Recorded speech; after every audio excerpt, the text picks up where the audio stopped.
The haunting sound of a lonesome fiddle drifted through the dusty air of Promise Creek, as Willow Armstrong stood with 17 other women on the makeshift platform, her heart hammering against her ribs like wild horses against a corral gate. The year was 1875, and like the other mail-order brides who had journeyed from the East, she had come with little more than hope and the clothes on her back to this frontier town in Wyoming Territory, a place desperate for wives, but seemingly not desperate enough to choose her. Willow kept her gaze fixed on her worn boots, certain that, like always, she would be overlooked. At 22, she wasn't the youngest or prettiest of the group. Her honey blonde hair was pulled into a simple bun, her dress plain and practical. Her only remarkable feature, her vivid green eyes, remained downcast as the selection began. One by one, men stepped forward claiming brides with confident voices. One by one, women stepped down, relief washing over their faces. The crowd thinned. 15 brides chosen. Then 16. Then 17. Only Willow remained, her cheeks burning with humiliation. This wasn't the first time she'd been the last one standing back home in Boston. She'd been passed over at every dance, every social gathering. It was why she'd finally gathered her courage and answered the advertisement for brides, hoping the frontier might offer what Boston could not. A chance to be wanted. Sheriff Thomas, a kindly older man with a silver mustache, cleared his throat awkwardly. "Perhaps there's been some miscount," he began. The sound of spurs jingling cut through the uncomfortable silence. The crowd parted as a tall figure moved forward. Dust-covered boots, worn leather chaps, a weathered Stetson pulled low over eyes the color of a stormy sky. The crowd fell silent. Everyone in Promise Creek knew Samuel Quincy, the mysterious ranch owner who rarely came to town, whose name was whispered with equal parts respect and wariness. His isolated ranch, the Silver Sage, lay 2 days' ride from town, nestled against the mountains like a final outpost before wilderness claimed the land. Samuel Quincy's gaze swept over the now empty platform, landing on Willow with an intensity that made her breath catch. For a heartbeat that seemed to stretch into eternity, their eyes locked. "I need a wife," he said, his voice deep and rough as if rarely used. He didn't step onto the platform or offer any greeting. Instead, he simply lifted his hand, pointing directly at Willow. "Her." The single word echoed across the suddenly silent square. It wasn't a request or a proposal, it was a declaration. Willow felt the weight of every stare in town as Samuel Quincy waited for her response. Her mind raced with the stories she'd heard that he was widowed, that he was dangerous, that he kept to himself because he had secrets. But in that moment, looking into his eyes, she saw something else entirely. Loneliness that matched her own. Taking a deep breath, Willow stepped forward on trembling legs.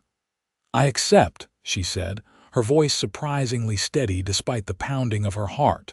The crowd murmured in surprise. Sheriff Thomas cleared his throat. "Now, Quincy, there are the papers," Samuel interrupted, producing a folded document from his coat. "Sign them and we'll be on our way before sundown." "Don't you think the lady deserves some time to?" the sheriff began again. "It's all right," Willow said, finding her voice. She had come too far to turn back now, and something in Samuel Quincy's eyes told her this was her path. "I'm ready." Within the hour, Willow stood in the small church at the edge of town, saying vows to a man she'd just met. The ceremony was brief, functional rather than romantic. The few townsfolk who had gathered watched with curious eyes as Samuel slipped a simple gold band onto her finger, unexpected, as many frontier marriages began without such formalities. "It was my mother's," he said quietly, his only personal offering during the entire ceremony. As the Reverend pronounced them husband and wife, Willow waited for the customary kiss that would seal their union. Instead, Samuel gave a curt nod, took her elbow, and guided her outside where two horses waited, his powerful stallion and a gentle mare that he indicated was now hers. "Can you ride?" he asked, the first direct question he'd posed to her. "Yes," Willow answered, grateful for the riding lessons her father had insisted upon before his business failed and left them destitute. "Though it's been some time. It's a long journey, 2 days if the weather holds." His eyes scanned the horizon where clouds were building. "We should move quickly." Willow glanced back at the town that had been her home for less than a day. There was no one to bid farewell, no possessions to gather except the small trunk containing everything she owned, which Samuel efficiently secured to her saddle. "Mr. Quincy," she began. "Samuel," he corrected, mounting his horse with the fluid grace of a man who'd spent his life in the saddle. "We're married now." The word sent a strange shiver through her. Married, to this taciturn stranger with eyes that seemed to see right through her. "Samuel," she tried again, testing the name on her tongue. "Why did you choose me?" For a moment she thought he wouldn't answer. Then he looked at her, really looked at her, his expression softening almost imperceptibly. "You have honest eyes," he said simply. "In this country that's worth more than gold." With that, he turned his horse and began riding west, clearly expecting her to follow.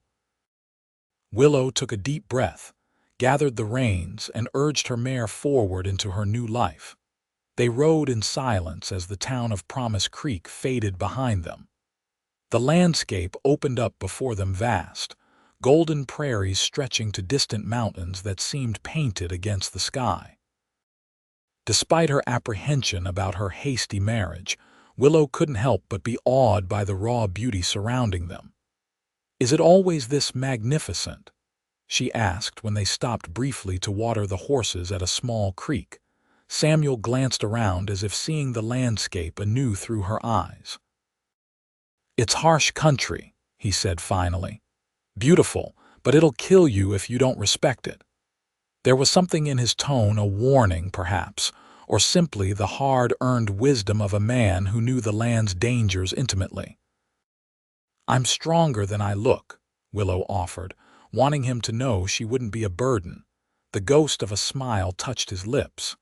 "You'd have to be to come all this way alone." As they continued their journey, Willow began to piece together small fragments of information about her new husband. He wasn't given to idle conversation, but when he did speak, his words were thoughtful and direct. He pointed out landmarks, identified plants she might need to recognize, and warned her of signs that might indicate dangerous weather or wildlife. When they made camp that evening, Samuel efficiently built a fire and prepared a simple meal of beans, jerky, and coffee that tasted better than any fancy dinner she'd had in Boston.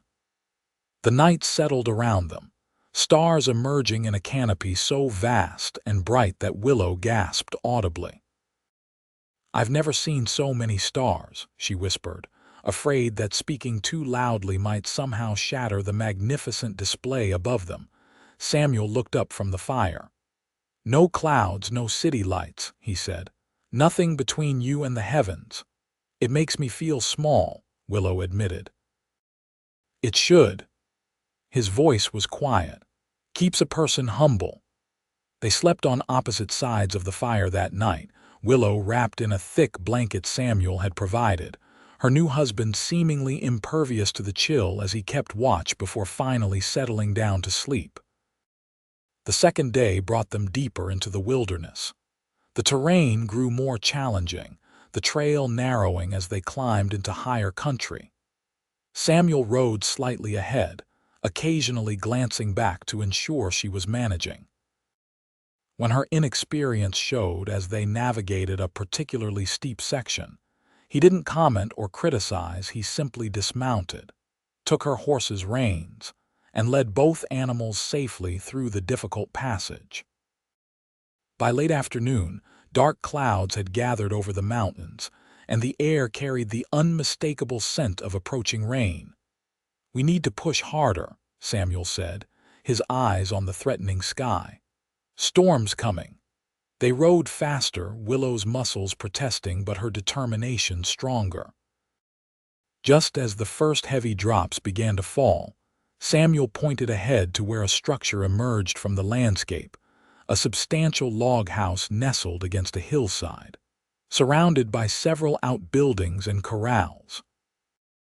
"Silver sage," he said, a note of relief in his voice as lightning split the sky behind them. They galloped the last quarter mile, reaching the covered porch just as the heavens opened. Samuel quickly led the horses to the barn while Willow stood dripping on the porch, taking in what was now her home.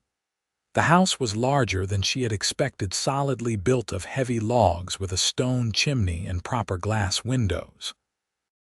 When Samuel returned and ushered her inside, she found herself in a spacious main room with a massive stone fireplace. Simple but well-made furniture filled the space, and to her surprise, bookshelves lined one wall filled with volumes.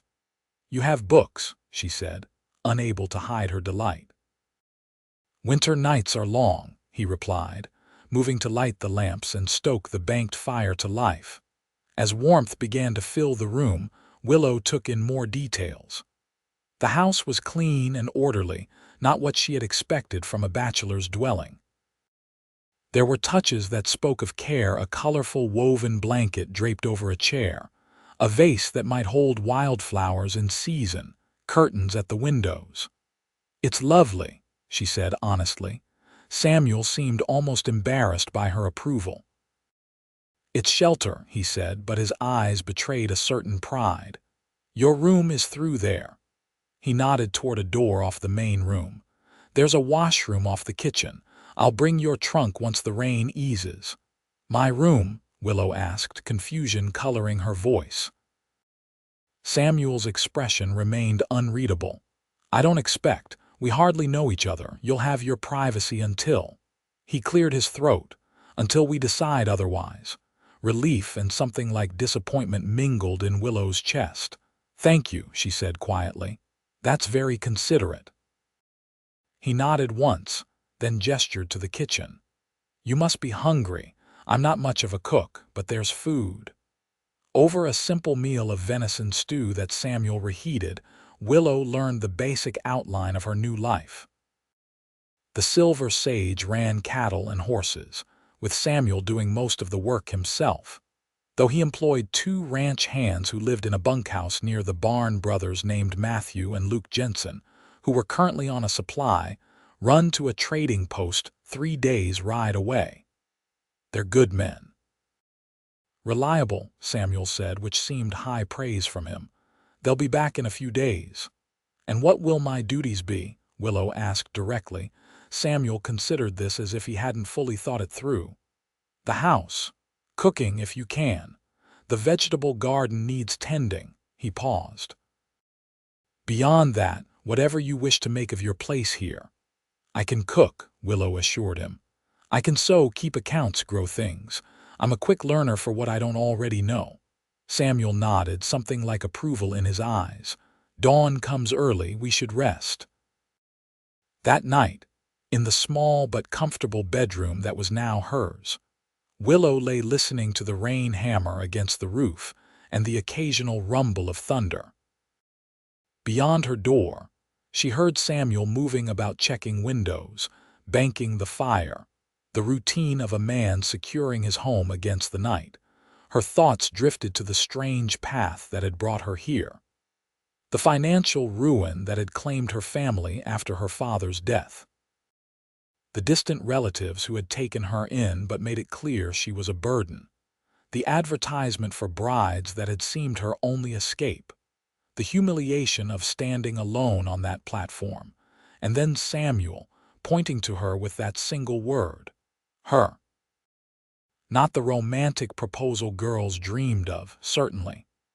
Yet there was something about the directness of it, the certainty, that had reached through her fear and loneliness. Whatever had made him choose her, her honest eyes, or something else entirely, she was determined to prove herself worthy of the choice. Outside, the storm raged on, but within the solid walls of silver sage, Willow Armstrong Quincy finally slept, dreaming of stormy eyes and vast horizons. Morning arrived with brilliant sunshine that transformed the landscape. When Willow emerged from her room, dressed in her second-best dress with her hair neatly braided, she found the main room empty but a fire crackling in the hearth and the scent of coffee filling the air. In the kitchen, she discovered a pot of coffee keeping warm on the stove and a note written in a surprisingly elegant hand. "Gone to check the north pasture. Back by midday. Coffee's hot." The simple domesticity of it, a note, coffee waiting, touched her in a way grand gestures might not have. She poured herself a cup and stepped onto the porch to properly see her new home in daylight. The view stole her breath. The ranch sat in a protected valley with mountains rising dramatically to the west. A stream curved through meadows dotted with wildflowers, and in the distance, she could make out cattle grazing on the lush grass. Closer to the house, a fenced garden stood ready for planting, and beyond the barn, several horses moved in a corral, their coats gleaming in the morning light. "It's paradise," she whispered to herself. After finishing her coffee, Willow set about exploring the house more thoroughly. The kitchen was well equipped if somewhat basic, the pantry stocked with staples.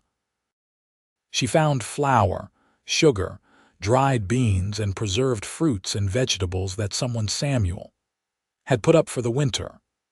There was a root cellar access through a trapdoor in the kitchen floor, containing potatoes, onions, and apples still firm despite the advancing spring.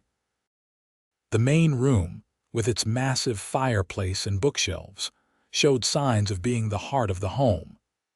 The books ranged from practical guides on animal husbandry and agriculture to well-worn classics of literature and history. A desk in one corner held neat stacks of papers, ranch accounts, from what Willow could see without prying.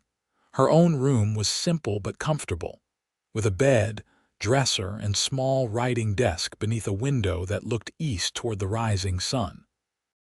The washroom contained a large copper tub and a pump that, to her delight, brought water directly into the house, a luxury she hadn't expected on the frontier. There was one more door off the main room, which she presumed led to Samuel's bedroom.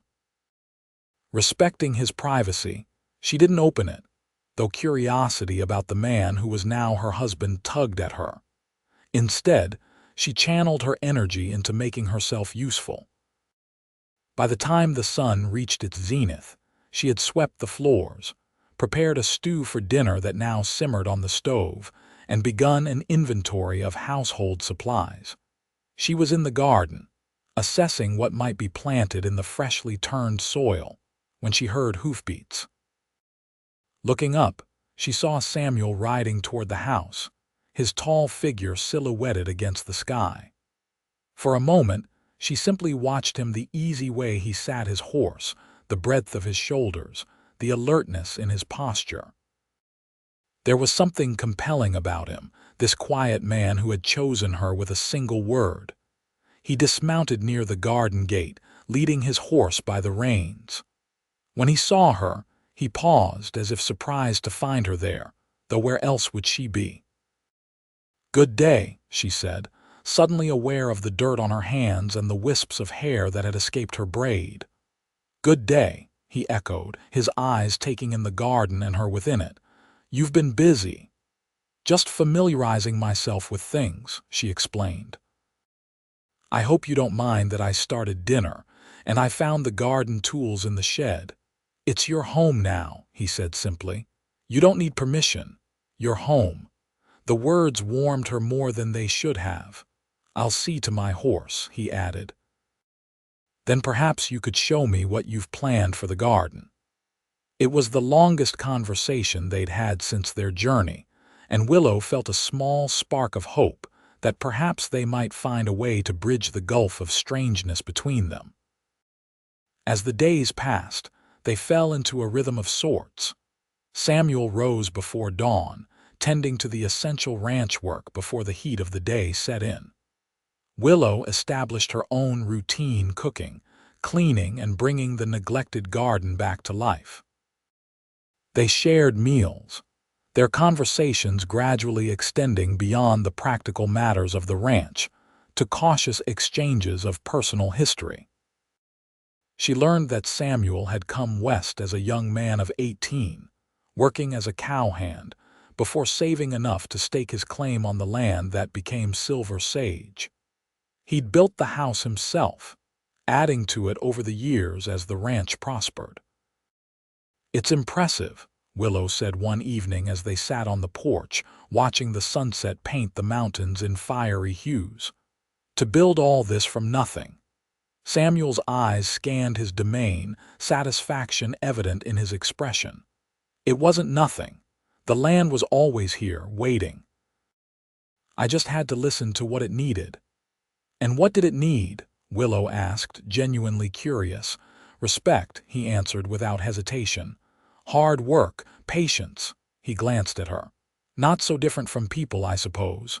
The observation surprised her. For a man of few words, Samuel could be unexpectedly insightful. "And what about you?" he asked. "What brought you all the way from Boston to marry a stranger?" Willow considered deflecting the question but decided on honesty.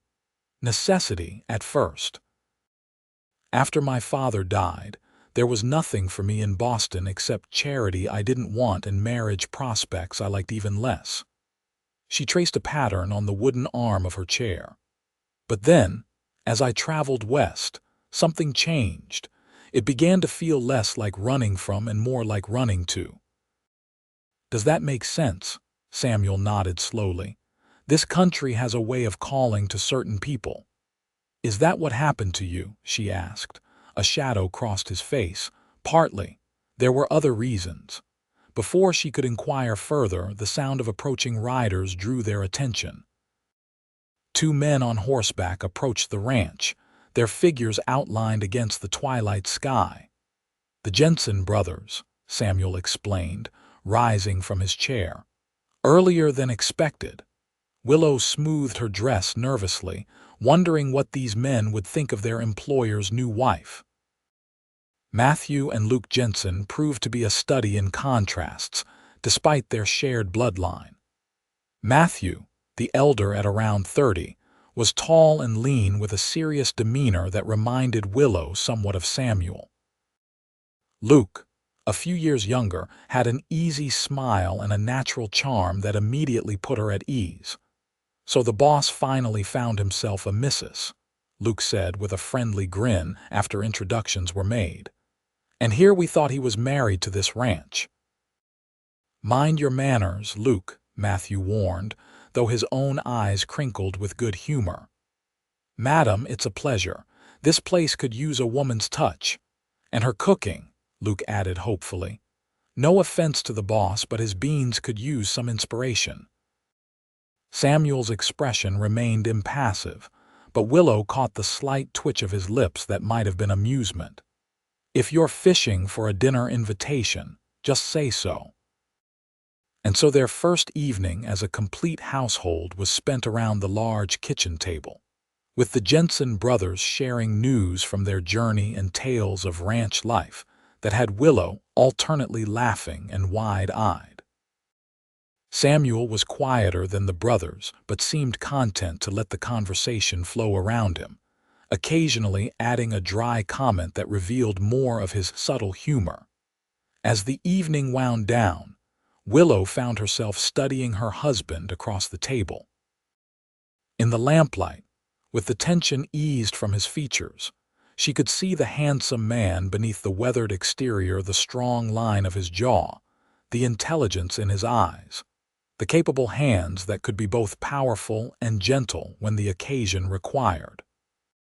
When their eyes met, he held her gaze for a moment longer than usual before looking away, and Willow felt a flutter of something unfamiliar in her chest. That night, lying in her bed, Willow reflected on how quickly Silver Sage had begun to feel like home. There was something about the ranch, about the vast sky and the rhythm of the days, that settled her spirit in a way Boston never had. And there was something about Samuel, his quiet strength, his unexpected thoughtfulness that drew her despite the careful distance he maintained. She fell asleep wondering if he might someday look at her and see not just a practical arrangement, not just honest eyes, but a woman he could truly want. The arrival of the Jensen brothers changed the dynamic at Silver Sage. With more hands to share the work, Samuel spent less time in the far pastures and more time close to the ranch house, often working within sight of the garden where Willow spent her mornings. She became aware of his gaze on her from time to time, quickly averted when she looked up. Once, she caught him watching her hang laundry on the line, a peculiar expression on his face that might have been longing, though he turned away too quickly for her to be certain. For her part, Willow found herself increasingly drawn to her husband. She noticed the way the sun brought out auburn highlights in his dark hair, the grace with which he handled the horses, the respect the Jensen brothers showed him that spoke of his character more eloquently than words. Their conversations continued to deepen. During quiet evenings on the porch or over meals, they exchanged pieces of themselves like careful traders, each offering a memory, a belief, a hope in return for one from the other. Willow told him about her childhood in Boston, her father's shipping business that had flourished until a series of storms claimed 3 vessels in a single year, and the grief that had followed his death from a heart ailment shortly thereafter. He would have liked it here, she said, surprising herself with the certainty of it. He always said the ocean called to him because it was one of the last true wild places. But this, she gestured to the landscape stretching before them, this would have spoken to his soul. Samuel nodded, understanding in his eyes. Some people need wildness. They wither without it. Is that why you came west? She asked, hoping he might share more of his past. He was quiet for so long that she thought he might not answer. Finally, he said, I came west because the East had no place for me anymore. My father was a professor at a university in Pennsylvania. He had expectations for me that I couldn't meet. What sort of expectations? That I would follow in his footsteps, study law or medicine or literature. Samuel's mouth quirked in a humorless smile. I was better with horses than books. A disappointment. But you read, Willow pointed out, gesturing to the well-used volumes in the bookcase. Your collection suggests a mind that values knowledge. Samuel looked surprised, as if this observation had never occurred to him. I suppose I do read, but on my terms for my reasons. He considered her with new interest. You're observant. I had to be, she admitted. As a dependent relative, it was important to anticipate needs and moods. Something like anger flashed in his eyes. You're not a dependent here, he said firmly. You're my wife, my partner in this place. Partner. The word settled between them, significant and promising. The next day, as Willow was preparing lunch, Samuel appeared in the kitchen doorway, his expression uncertain in a way she hadn't seen before. If you're not too busy this afternoon, he said, I thought I might show you more of the ranch. There are places. He hesitated. Places you should know about if this is to be your home. I'd like that very much, Willow said, her heart quickening at both the invitation and the implication that he wanted her to know his land, to truly belong here. After lunch, they rode out together, Samuel on his stallion and Willow on the gentle mare that had brought her to Silver Sage. Her riding had improved considerably over the past weeks, and she felt a surge of pride when Samuel nodded approvingly at her posture in the saddle. He led her beyond the familiar pastures and gardens, up into the hills where the air grew cooler and the views more spectacular. They rode through meadows bursting with wildflowers and along the banks of streams fed by mountain snowmelt. The cattle graze the lower pastures in spring and summer, Samuel explained as they paused to rest the horses. Come fall, we'll drive them to market in Cheyenne, keeping only the breeding stock for winter. You go with the drive. Willow asked, trying to imagine the logistics of such a journey. Usually, the Jensens are capable, but I prefer to oversee things myself. He looked at her thoughtfully. This year will be different, though. I don't like to leave the ranch unprotected for so long. Leave her unprotected, he meant. The thought that he was already adjusting his plans to accommodate her presence warmed Willow deeply. They continued their ride, Samuel pointing out landmarks and boundaries, sharing the history of how he'd acquired each parcel of land to create the substantial ranch that was now Silver Sage. His voice took on a different quality when he spoke of the land, more animated, tinged with pride and a deep connection that Willow found moving. As the afternoon lengthened, he guided them to a rise overlooking a small, hidden valley, where a natural spring fed a crystal-clear pool surrounded by cottonwood trees. It's beautiful, Willow breathed, taking in the secret paradise. This is my favorite place on the ranch, Samuel admitted, dismounting and helping her down from her horse.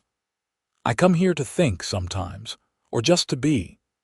The fact that he would share this private sanctuary with her felt significant, an offering of something personal, perhaps even intimate. They sat beside the pool, the horses grazing contentedly nearby. For a time they were silent, listening to the gentle splash of the spring and the rustle of leaves in the light breeze. Thank you for showing me this, Willow said finally. Samuel nodded, his eyes on the water. I wanted you to know. That is, I hope you can find happiness here, at Silver Sage. He glanced at her, a rare vulnerability in his expression. With me, perhaps in time. It was the closest he had come to acknowledging that their arrangement might become more than practical, that there might be room for deeper feelings to grow between them. I already am, Willow said softly. Finding happiness here, I mean. Something shifted in Samuel's eyes, a warming, a softening. Slowly, as if giving her time to move away, he reached out and covered her hand with his. His palm was calloused from years of ranch work, but his touch was gentle, almost reverent. They sat like that, hands joined as the sun began its descent toward the mountains. It was a small gesture, yet it felt momentous, the first deliberate touch between them that wasn't practical or accidental but chosen, desired. When they finally rode back to the ranch house, something had changed between them. Neither spoke of it directly, but that evening, as they sat on the porch watching the stars emerge, Samuel's chair was closer to hers than it had been before, and when their eyes met, neither looked away quite so quickly. The weeks that followed brought a gradual thawing of the careful distance Samuel had maintained. He began finding reasons to be near Willow throughout the day, bringing her wildflowers for the table, asking her opinion on ranch matters, teaching her to shoot the rifle that hung above the fireplace, just in case. Each small interaction built upon the last, creating a foundation of trust and growing affection. Willow found herself looking forward to their evenings together with increasing anticipation, cherishing the rare smiles that transformed Samuel's serious face, storing up the small details of his preferences and habits like precious gems. She learned that he preferred coffee strong enough to stand a spoon in, that he unconsciously hummed when working with the horses, that despite his pragmatic nature, he could be moved to eloquence when discussing the stars or the changing seasons.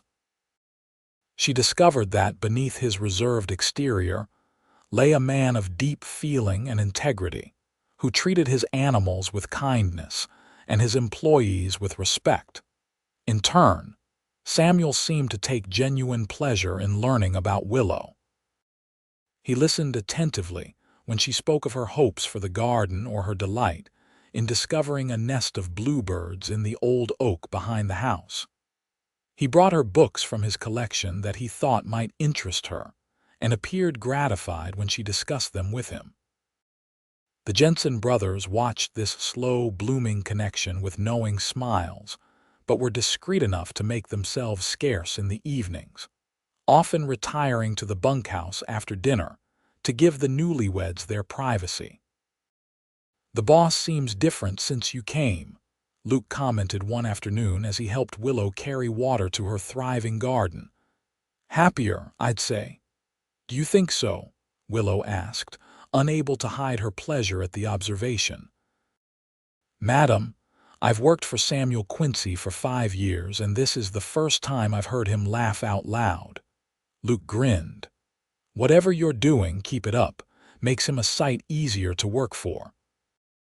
Willow blushed but tucked the information away, another piece in the puzzle of the man she was coming to care for deeply. As spring ripened into summer, the days grew longer and warmer. The garden flourished under Willow's care, providing fresh vegetables for their table. The cattle grew fat on the lush grass, and 2 mares in the remuda delivered healthy foals that Samuel declared would fetch excellent prices when trained. Silver Sage prospered, and so did the cautious relationship between its master and mistress. One evening in late June, a violent thunderstorm rolled across the valley. Willow stood at the window, watching lightning split the darkened sky while rain lashed against the glass. Samuel moved beside her, close enough that she could feel the warmth of him. "I've always loved storms," she confessed. "Even as a child, when other girls would hide under their blankets, I would press my face to the window, counting seconds between lightning and thunder." "Brave girl," Samuel murmured, his voice low and intimate in the dim room lit only by the fire and occasional flashes from outside. "Not brave," Willow corrected. "Just curious. I wanted to understand the storm, not fear it." "And do you," Samuel asked, "understand it now?" Willow turned to look at him, finding his face cast in dramatic shadows, his eyes reflecting the firelight. "Some things can't be fully understood," she said softly, "only experienced." The air between them seemed to charge like the atmosphere before lightning strikes. Samuel's gaze dropped to her lips, and Willow's breath caught in her throat. For a heartbeat, she thought he might kiss her their first kiss, long after their wedding vows. Instead, he reached up and tucked a strand of hair behind her ear, his fingers lingering against her cheek. "You're a remarkable woman, Willow Quincy," he said, using her married name for the first time. The sound of it on his lips sent a shiver through her that had nothing to do with the storm raging outside. Before either could say more, a tremendous crash of thunder shook the house, followed by the frantic whinnying of horses. Samuel's expression immediately shifted to concern. "The stable," he said. "That sounded too close." Without another word, he grabbed his coat and hat, rushing out into the storm. Willow watched from the doorway as his figure disappeared into the torrential rain, her heart pounding with concern. Minutes stretched into an hour with no sign of Samuel's return. The storm continued unabated, wind howling around the corners of the house. Unable to stand the waiting any longer, Willow pulled on a coat, wrapped a scarf around her head, and ventured out into the tempest. The short distance to the stable felt immense as she struggled against the wind and rain. Lightning illuminated the yard in stark flashes, helping her keep her bearings. When she finally reached the stable door, she was soaked to the skin despite her protective layers. Inside, she found chaos. A section of the roof had partially collapsed, allowing rain to pour in. The horses were agitated, several having broken free of their stalls in panic. Samuel and Matthew Jensen were attempting to calm the animals while Luke worked to cover the damaged section with a tarp. "Willow!" Samuel shouted when he saw her, his expression a mixture of surprise and alarm. "You shouldn't be out in this." "I was worried," she called back over the noise of the storm and frightened horses. "What can I do to help?" Samuel looked as though he might argue, but the practical need for another pair of hands won out. "Help me with the mare and her foal," he directed. "We need to move them to the dry section." Together, they managed to guide the nervous mare and her spindly-legged foal to safety. Willow spoke soothingly to the animals, her gentle voice seeming to calm them despite the continuing storm. Samuel watched her with undisguised admiration as she confidently handled the valuable horses. For the next hour, all four of them worked to secure the stable, move the animals to safety, and minimize the damage from the rain pouring through the compromised roof. By the time they had done all they could, the storm was beginning to abate, though rain still fell steadily. "We'll need to make proper repairs tomorrow," Samuel said, wiping water from his face. "But it should hold for tonight." They made their way back to the house, drenched and exhausted. The Jensen brothers headed to their quarters to change into dry clothes, while Samuel ushered Willow inside the main house. "You're shivering," he said, concern evident in his voice. "You need to get warm." Indeed, now that the immediate crisis had passed, Willow could feel the cold seeping into her bones. Her teeth chattered as Samuel stoked the fire to a roaring blaze. "You should change," he urged. "I'll make hot coffee." Willow nodded and moved toward her bedroom, but her sodden skirts, heavy with rainwater, caught around her ankles. She stumbled and would have fallen if Samuel hadn't reached out to steady her, his strong hands gripping her upper arms. The contact, his nearness, the intensity of the night, all of it seemed to crystallize in that moment. Willow looked up to find Samuel's eyes dark with an emotion she hadn't seen before, or perhaps hadn't recognized. "Samuel," she whispered, his name a question and an answer all at once. And then, finally, he was kissing her. His lips were cool from the rain but warmed quickly against hers. The kiss began tentatively, a question in itself, but when Willow responded, sliding her hands up to his shoulders, Samuel deepened the kiss with a hunger that matched the storm outside. When they broke apart, both breathing heavily, Samuel rested his forehead against hers. "I've wanted to do that since the moment I saw you standing alone on that platform," he confessed. "But I didn't want you to think. I didn't want to presume." "I've been hoping you would," Willow admitted, her cheeks flushing with the boldness of her words. Samuel's eyes darkened further. "Willow," he said, his voice rough with emotion, "I want you to be my wife in truth, not just in name."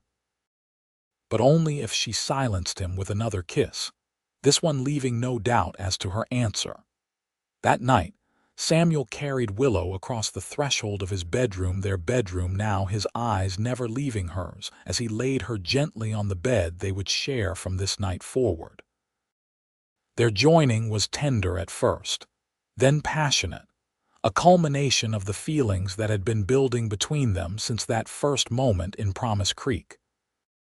Afterward, lying in the circle of Samuel's arms as rain pattered softly against the windows, Willow felt a contentment she had never known before. "Why did you really choose me that day?" she asked, tracing patterns on his chest. "The truth." Samuel was quiet for a moment, his hand stroking her hair. "When I rode into town that day, I wasn't even planning to choose a bride," he admitted.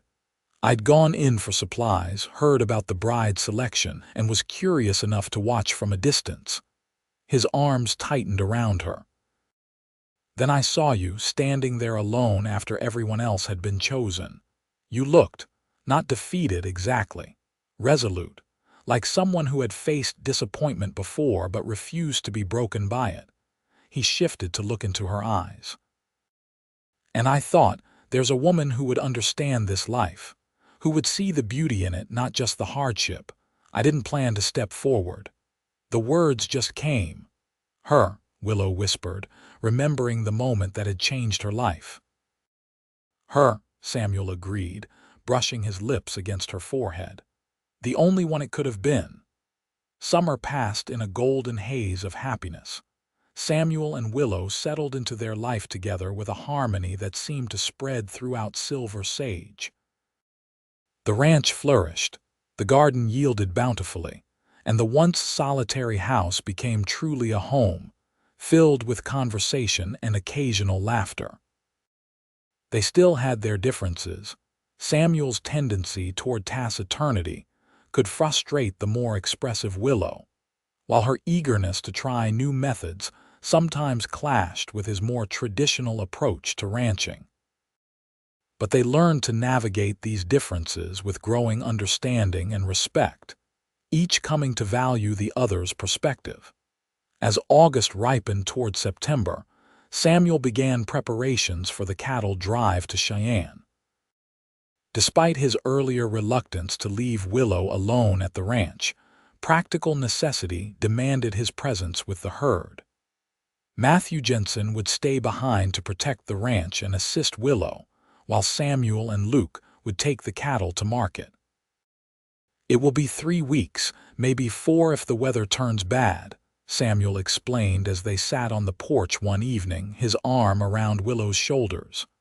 I don't like leaving you, but it's part of ranch life, Willow finished for him. I understand, Samuel. I'll be fine with Matthew here, and I have plenty to keep me busy with preserving the harvest. Samuel smiled, pressing a kiss to her temple. You've taken to this life better than I could have hoped. It suits me, Willow said simply. I feel as though I was always meant to be here, just waiting for the path to open. The night before Samuel's departure, they loved each other with a special tenderness, each trying to store up enough of the other to last through the separation. As dawn broke, Willow helped Samuel pack his saddlebags, tucking in small comforts his favorite jerky, a jar of honey for his coffee, a small sketch she had made of the view from their porch. To remind you of home, she said, pressing it into his hand. Samuel looked at the simple drawing, then at Willow, his eyes soft with emotion. I won't need reminding, he said. Home is where you are now. The words, spoken in his straightforward way, brought tears to Willow's eyes. This man, who chose his words so carefully, had just given her the most beautiful declaration she could imagine. The cattle drive departed at first light, the herd moving like a living river across the landscape with Samuel, Luke, and 2 temporarily hired hands guiding their progress. Willow watched until they disappeared from sight, then turned back to the house that seemed suddenly larger and emptier without Samuel's presence. She threw herself into work to keep loneliness at bay, harvesting the last of the summer vegetables, preparing preserves for winter, mending clothes, and keeping the accounts current. Matthew Jensen proved a reliable presence, handling the remaining ranch work and checking in with her each day, though he kept a respectful distance that Willow appreciated. At night, she slept in the bed she now shared with Samuel, drawing comfort from his lingering scent on the pillows. She wrote in her journal, recording the day's events and her thoughts so she could share them with Samuel upon his return. 2 weeks into Samuel's absence, a stranger rode onto the ranch. Matthew intercepted the rider before he reached the house, but soon brought him to the porch where Willow waited cautiously. Madam, this is Elijah Cooper, Matthew introduced. Says he has business with the boss. Cooper was a well-dressed man in his 40s, with the smooth hands and calculating eyes of someone who made his living through transactions rather than physical labor. Mrs. Quincy, he said, tipping his hat. A pleasure. I hadn't heard Samuel had married. Mr. Cooper, Willow acknowledged, not offering her hand. Something about the man put her on guard. My husband is currently away on business. Perhaps I can help you, Cooper smiled, though it didn't reach his eyes. I doubt that, madam. My business with Samuel concerns a land matter we've been discussing for some time. I'll be in the area for a few days. When do you expect him back? Not for at least another week, Willow replied, keeping her expression neutral. I'd be happy to take a message. That won't be necessary. I'll call again. Cooper touched the brim of his hat. Good day, Mrs. Quincy, Jensen. As Cooper rode away, Willow turned to Matthew. Do you know him? Matthew frowned. He's come around before. Works for the railroad, I believe. The boss never seemed pleased to see him. What land matter could they be discussing? Willow wondered. Matthew shrugged. The boss keeps his business to himself mostly. But I do know he turned down an offer for a piece of the ranch last year, the eastern section that borders the Thompson property. Said it wasn't for sale at any price. Willow nodded thoughtfully. Samuel had never mentioned any dealings with the railroad or offers for their land. It seemed strange that he would keep such significant business from her, especially now that they had grown so close. That evening, her curiosity got the better of her. Though she respected Samuel's privacy, this concerned their home, their future. She went to his desk in the main room and carefully looked through the papers there, searching for any correspondence related to land sales or the railroad. At the bottom of a stack of ranch accounts, she found several letters from the Western Union Railroad Company. The most recent, dated just a month before, contained an offer substantially higher than the previous ones, along with a thinly veiled threat about the consequences of continued refusal. While we prefer to acquire land through fair purchase, the territorial legislature has shown itself amenable to arguments regarding eminent domain for projects that serve the public good. We strongly urge you to reconsider our generous offer before more formal proceedings become necessary. Willow's hands trembled as she replaced the letters exactly as she had found them. The railroad wanted their land, a significant portion of it, from what she could gather, and was prepared to take it by force of law if necessary. Why hadn't Samuel told her? She slept poorly that night, troubled by both the discovery and her own action in looking through Samuel's papers without his knowledge. By morning, she had resolved to be direct with Cooper should he return, and then honest with Samuel about what she had learned when he came home. Cooper returned 3 days later, this time with another man whom he introduced as James Harrington, a railroad surveyor. Once again, Matthew kept a watchful presence as Willow received them on the porch, declining to invite them inside. Mrs. Quincy, I'll be frank, Cooper said after minimal pleasantries. The railroad needs a right-of-way through Silver Sage Ranch. The eastern section is ideal for our purposes, minimal grading required, good access to water. We've made your husband several generous offers which he has declined. If my husband declined, I'm sure he had good reasons, Willow said evenly. Cooper's smile tightened. With all due respect, madam, your husband is standing in the way of progress. The railroad will connect this territory to markets back east, bringing prosperity to everyone. One man's stubbornness shouldn't hold back an entire region. That one man built this ranch from nothing, Willow replied, her voice cooling. This land is our home and our livelihood, and we're prepared to pay handsomely for the inconvenience, Cooper insisted. More than fair market value. Mrs. Quincy, perhaps you could help your husband see reason in this matter. A woman often has a more practical perspective. The condescension in his tone sparked Willow's anger. Mr. Cooper, I trust my husband's judgment completely. If he says the land is not for sale, then it is not for sale. Now, if you'll excuse me, I have work to attend to. Cooper's facade of politeness slipped. The railroad will have that land, Mrs. Quincy, one way or another. It would be better for everyone if your husband cooperated." "Is that a threat, Mr. Cooper?" Matthew Jensen stepped forward, his hand resting meaningfully on the rifle slung over his shoulder. Cooper composed himself quickly. "Not at all. Merely a statement of fact. The territorial legislature will side with progress, Mrs. Quincy. You and your husband would do well to accept the inevitable with good grace and compensation." After the men departed, Willow stood on the porch, troubled by the encounter. The threat felt real, and without knowing Samuel's thoughts on the matter, she wasn't sure how to proceed. "Don't worry too much, madam," Matthew said, correctly reading her concern. "The boss knows how to handle men like Cooper. He wouldn't let anyone take what's his." Willow nodded, but her unease remained. That night, she wrote a detailed account of Cooper's visit in a letter to Samuel, planning to send it with the monthly mail rider who would pass near the cattle trail. But the next morning brought unexpected news that made the letter unnecessary. "Rider's coming," Matthew called from the yard where he'd been repairing a wagon wheel.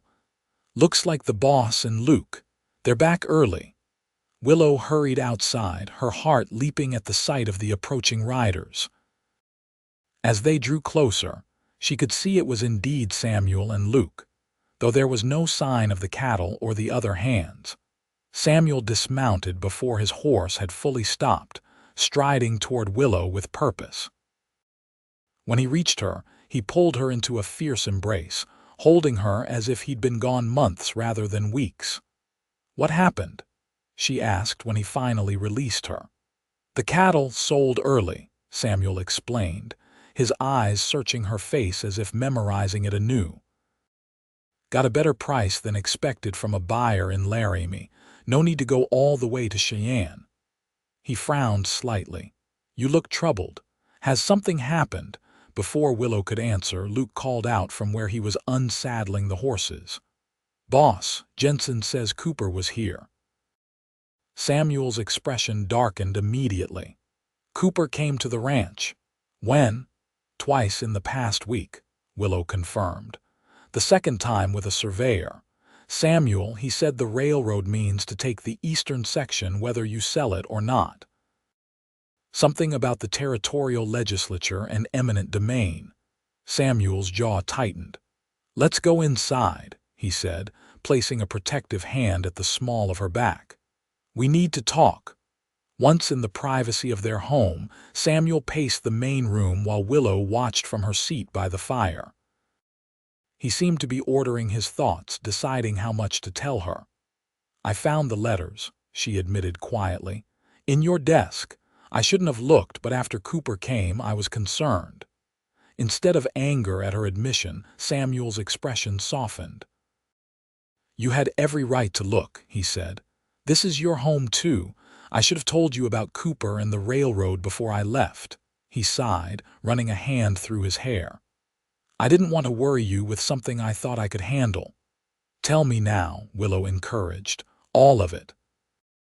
Samuel sat beside her, taking her hands in his.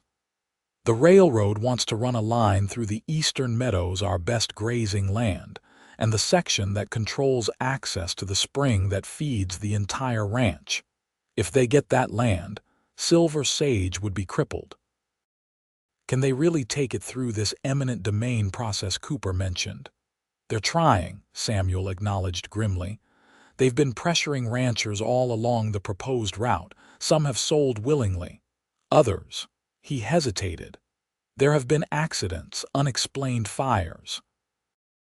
Cattle found dead. Nothing that can be proven as deliberate, but the timing is suspicious." Willow felt a chill. "You think the railroad is behind these accidents?" "Not the railroad officially. But men like Cooper hire others to do their dirty work when money and legal threats don't succeed." Samuel's grip on her hands tightened. "That's part of why I rushed back. When we heard in Laramie that the railroad men were moving through the valley again, I couldn't stay away." "What can we do?" Willow asked, fear and determination mingling in her voice. Fight, Samuel said simply. Legally first. I've been gathering support from other ranchers who stand to lose land. We've hired a lawyer in Cheyenne to challenge the eminent domain claim, and in the meantime, his expression hardened. We protect what's ours. In the days that followed, Samuel implemented increased security measures around Silver Sage. The hands took turns keeping watch at night. The horses were brought into the corral nearest the house after dark. Samuel taught Willow to use not just the rifle, but also the revolver he now insisted she keep within reach when he wasn't at the house. Cooper returned a week later, this time with 3 men, including Harrington, the surveyor. Samuel met them in the yard, his stance relaxed but alert, with Matthew and Luke flanking him. Willow watched from the porch, the revolver hidden in the folds of her skirt. "Quincy," Cooper greeted, his tone falsely cordial. "Good to see you back. I've been having some interesting conversations with your lovely wife in your absence." "So I heard," Samuel replied coolly. "I understand you delivered some threats disguised as business propositions." Cooper's smile didn't waver. "I prefer to think of them as reality checks. The railroad is coming through this valley, Quincy. The only question is whether you profit from it or fight a losing battle." "My answer hasn't changed," Samuel said. "Silver Sage isn't for sale, not any part of it." "Then I'm afraid you leave us no choice but to proceed with the legal claim," Cooper said, his friendly facade dropping. "The territorial legislature will rule on our petition for eminent domain next month. I suggest you prepare yourself for disappointment." "And I suggest you get off my land," Samuel replied evenly. "Any surveyor I catch on Silver Sage property will be treated as a trespasser." Cooper's eyes narrowed. "Careful, Quincy. You don't want to find yourself on the wrong side of progress or the law." "The law protects property rights," Samuel countered, "and I know my rights." After a tense moment, Cooper signaled to his men and they turned their horses to leave. As they rode away, Cooper called back over his shoulder, "Think about your wife, Quincy. Would be a shame if all your stubbornness left her a widow." The threat hung in the air like gunsmoke. Willow saw Samuel's shoulders stiffen, though he gave no other sign that Cooper's words had affected him. That night, as they prepared for bed, Willow finally asked the question that had been troubling her. "Samuel, is it worth it? Fighting the railroad, I mean. They seem so determined." Samuel paused in the act of removing his boots. "Do you think I should sell?" "No," Willow said quickly. "I love our home, every acre of it, but I love you more and Cooper's threat today." She shuddered.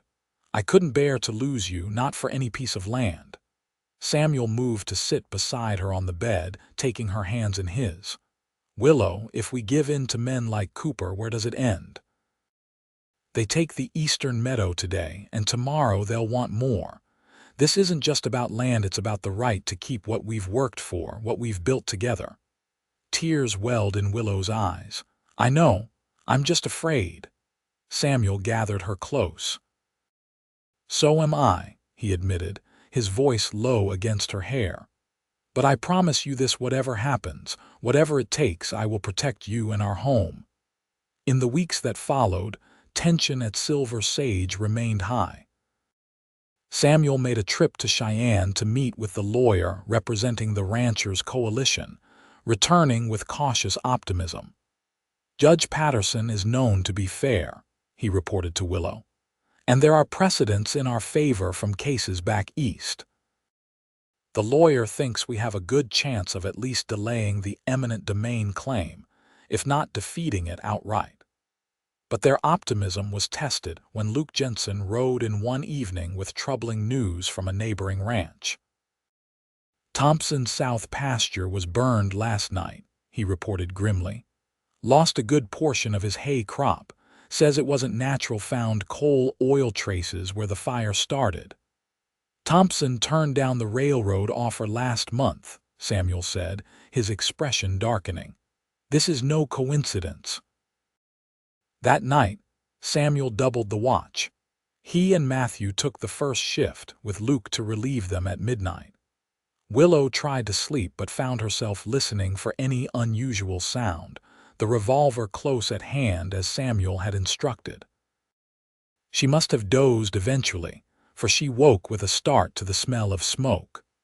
For a disoriented moment, she thought she was dreaming of the Thompson fire. Then she heard shouts from outside and Samuel's voice calling her name. Grabbing her robe, Willow rushed to the window. In the moonlight, she could see flames licking at the far side of the barn. Samuel, Matthew, and Luke were already forming a bucket line from the well, working desperately to contain the blaze before it consumed the entire structure. Willow didn't hesitate. She pulled on boots beneath her nightdress, grabbed the revolver, and ran outside to join the fight. For the next hour, they battled the fire together, passing buckets, beating at flames with wet blankets, moving horses and equipment to safety. By the time they finally extinguished the last embers, all four were soot-covered and exhausted, but the main structure of the barn had been saved. "It was deliberate," Samuel said as they surveyed the damage in the gray light of dawn. He pointed to a broken lantern near where the fire had started. This was filled with coal oil, not regular lamp oil, same as at Thompson's place. "Cooper?" Willow asked, though she already knew the answer. Samuel nodded grimly. "Can't prove it, but who else would benefit from driving us off our land?" The attack changed something in Samuel. The careful, law-abiding rancher who had been content to fight through legal channels became a man determined to protect what was his by any means necessary. The next day, he rode to neighboring ranches, gathering support. By evening, a dozen men had assembled at Silver Sage, all of them property owners who had faced pressure from the railroad. They sat around the large kitchen table, faces serious as they discussed strategy. "Patterson won't rule on the eminent domain claim for another 2 weeks, said George Thompson, his face still haggard from his own fire. "But Cooper and his men aren't waiting for the law. They're trying to scare us off now." "Then we need to send a message of our own," another rancher suggested. "Let them know we won't be intimidated." Samuel had been quiet, listening. Now he spoke. "We won't lower ourselves to their tactics. No violence, no destruction of property." He looked around the table. "But we can show them we're unified and prepared to defend what's ours." The plan they developed was simple but effective. The ranchers would organize round-the-clock patrols of their properties, with neighbors helping neighbors so no ranch was left vulnerable. Any railroad man found trespassing would be escorted firmly, but peacefully, to the territorial border. And they would make their unified opposition known publicly, sending a delegation to the territorial capital to speak against the eminent domain claim. "Cooper and his kind count on picking us off one by one," Samuel told the assembled men. "Together, we're stronger than they are." As the ranchers dispersed to implement the plan, Willow took Samuel aside. "I'm proud of you," she said softly. "You found a way to fight without becoming like them." Samuel's expression was troubled despite her praise. "I hope it's enough," he said. "I won't risk your safety, Willow. If things escalate further—" "Don't say it," she interrupted, placing her fingers against his lips. "This is our home. We'll defend it together, whatever comes." The next week brought no further attacks, though railroad surveyors were twice escorted off neighboring properties. The united front seemed to be working, forcing Cooper to rely on legal means rather than intimidation. Then, 3 days before the scheduled ruling on the eminent domain claim, a letter arrived from their lawyer in Cheyenne. Samuel read it with growing disbelief, then handed it wordlessly to Willow. "Have uncovered evidence that Cooper has been bribing officials to support the railroad's claim. Judge Patterson has agreed to delay the ruling pending an investigation. This significantly improves our chances of defeating the claim entirely. He bribed officials, Willow said, shocked despite everything she knew of Cooper's methods. Can they prove it? Apparently, Samuel said, hope kindling in his eyes for the first time in weeks. The lawyer says one of Cooper's own clerks came forward with documentation after Cooper refused to pay him what he was promised. So we might actually win this, Willow breathed. Samuel pulled her into his arms. We might, and honorably, through the law rather than force. 2 weeks later, they received official notification. The eminent domain claim had been rejected by Judge Patterson, who cited both the evidence of corruption and the failure of the railroad to demonstrate that their specific route was necessary for the public good. Cooper had been removed from his position with the railroad, and the company had issued a formal apology to the affected ranchers. The victory celebration at Silver Sage brought together all the families who had stood together against the threat. Children played in the yard, women exchanged recipes and garden tips, and men discussed the coming winter with the easy camaraderie of those who have faced danger side by side. Music and laughter filled the air as Luke Jensen demonstrated his previously hidden talent on the fiddle.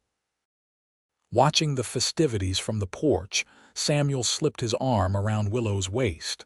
"Happy?" he asked. "Very," she said, leaning into his embrace. "Though I keep thinking about how differently things might have turned out." "Better not to dwell on what might have been," Samuel advised.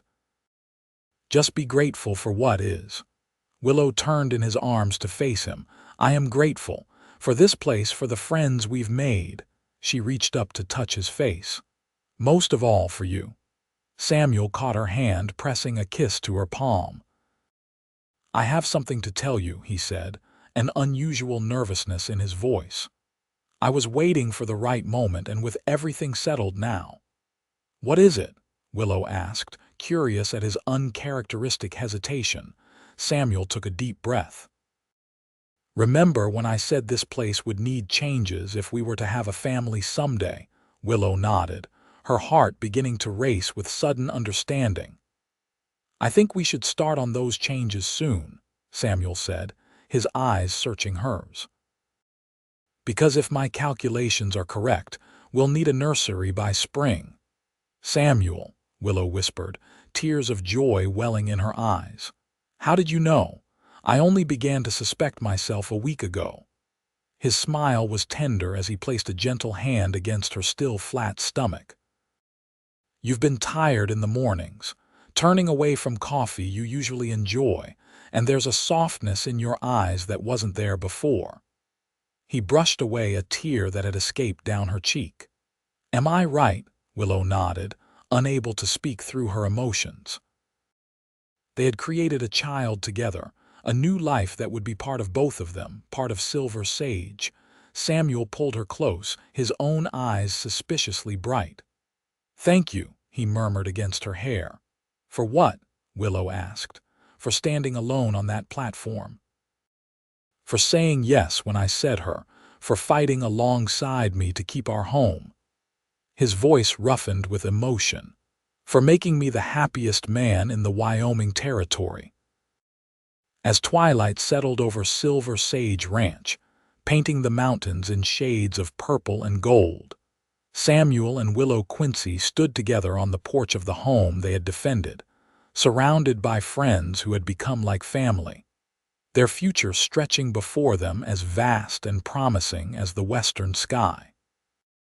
And Willow, her hand resting protectively over the new life growing within her, thought of the long journey that had brought her here from a lonely girl in Boston to a woman cherished and chosen, her honest eyes having found their match in a quiet rancher with a steadfast heart. "Her," Samuel had said on that fateful day in Promise Creek. One word that had changed everything. One word that had brought her home, Spring arrived at Silver Sage with a gentle warmth that coaxed wildflowers from the earth and new leaves from the trees. The meadows turned emerald green, dotted with the new calves that represented another successful season for the ranch. In the garden, Willow had lovingly expanded, the first tender shoots pushed through the rich soil, promising summer bounty.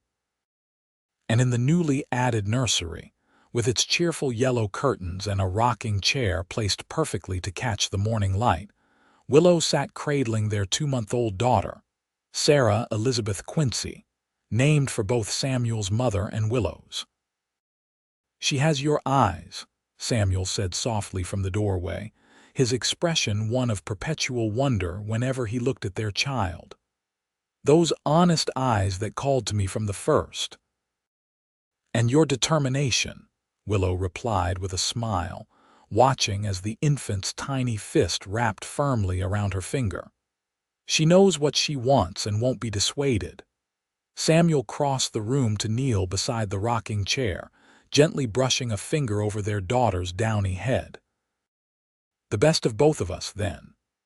"The very best," Willow agreed, her heart so full of love for this man and their child that it sometimes felt too large for her chest. Life at Silver Sage had settled into a new rhythm since Sarah's birth. The Jensen brothers had stepped up to handle more of the daily ranch work, allowing Samuel to spend more time close to home.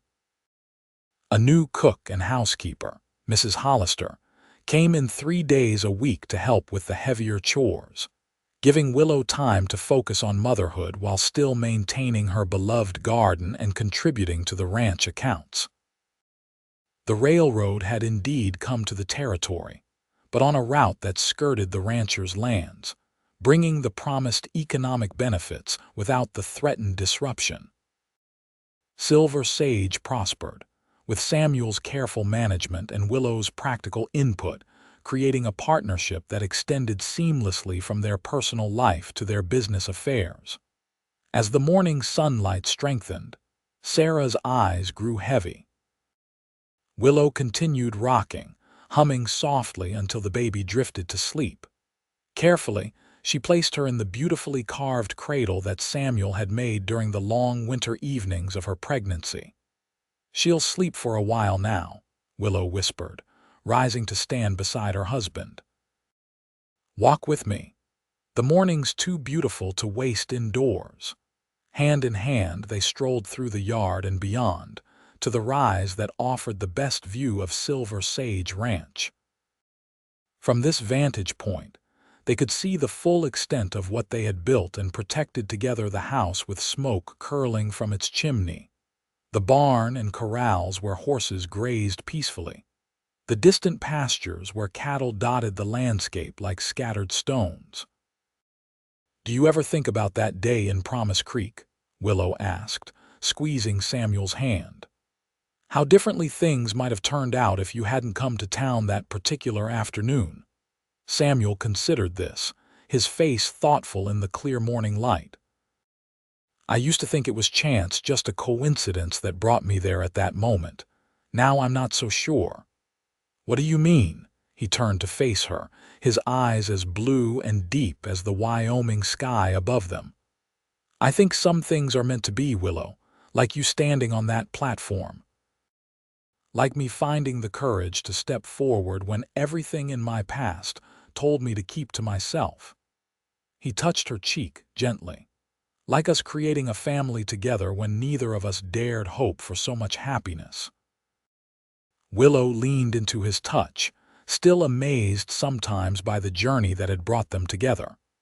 "From mail-order bride to mistress of Silver Sage," she mused. "It's not the life I imagined as a girl in Boston, but it's more than I ever dreamed possible." "And it's just beginning," Samuel reminded her, drawing her into his arms. "We have years ahead of us, Willow.